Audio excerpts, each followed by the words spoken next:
Hey, my name is Niruban and I work with the marketing team at Cisco Labs, and today I want to talk about experience I had, but how we can unconsciously affect how people feel inclusive at work. This happened to me a few years ago when I was working for a company, and my job involved going to different client offices and performing a certain task.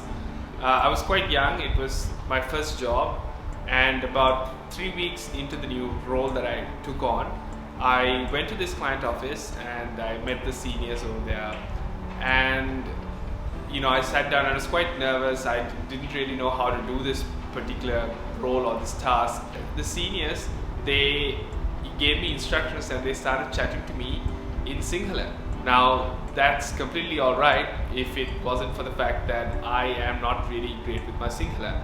I'm a Tamil person and I found it really difficult to sort of grab Sinhala, even though many of my Tamil friends have a good grasp of the language.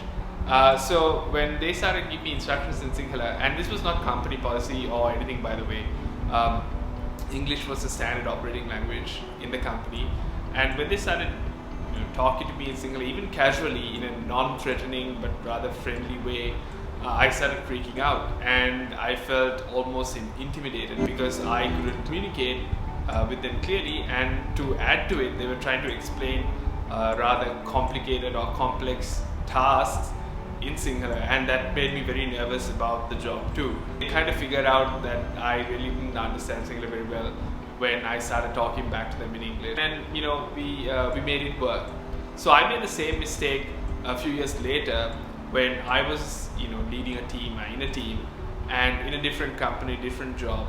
And by this time, thankfully, my Sinhala had gotten better, and I started talking and explaining things in Sinhala, completely oblivious to the fact that there were people in that team who did not understand the language very well.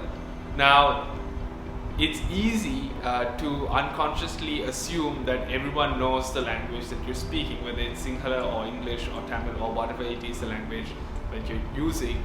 And it's easy to make people feel excluded because they don't speak the language that you're speaking.